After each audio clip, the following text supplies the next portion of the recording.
The Baker administration hosted 2 listening sessions with coastal communities to discuss dredging, with the second of those meetings taking place at Town Hall in Plymouth.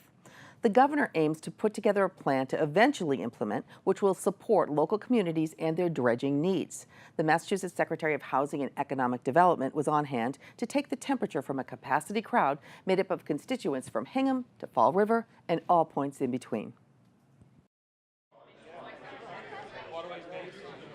We're trying to come up with a plan that the governor can talk to the legislature about, fund, and then get out to communities and support.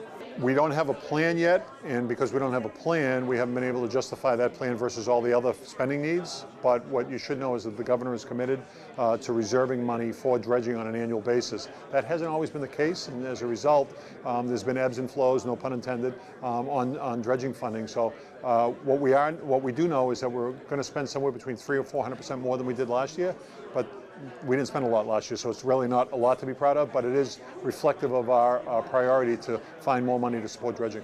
I think we spent $1 million last year. We're going to spend $4 million this year, and we hope to be able to make a justification against all those other programs to find even more money. As we went around the communities to talk to them about their economic development needs, we started to hear about dredging.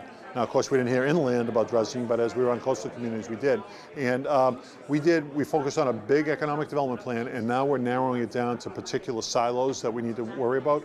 We're talking about small business internally, we're talking about life sciences industries, and water, marine activity is an important part of the Commonwealth, who we are. Dredging, we heard from lots of communities, needs to be done, and so we're trying to get caught up and then have a plan to be, meet all the needs going forward. So I've already had individual meetings with some communities. I've been to Manchester and Wellfleet. So North Shore is almost as high up as I could go, and down south almost as far as I could go.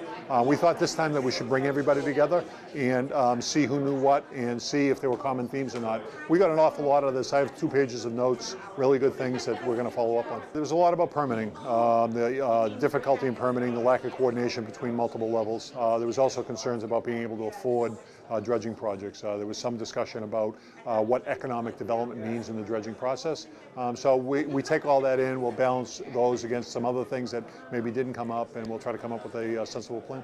I live by a strategy of you plan the work and then you work the plan. When you're planning the work, you got to get stakeholders involved, and these people that came here today and sat here for 3 hours, some of them traveled 2 or 3 hours to be here, were really committed, and so they ought to be heard and they ought to have their contributions fit into our planning.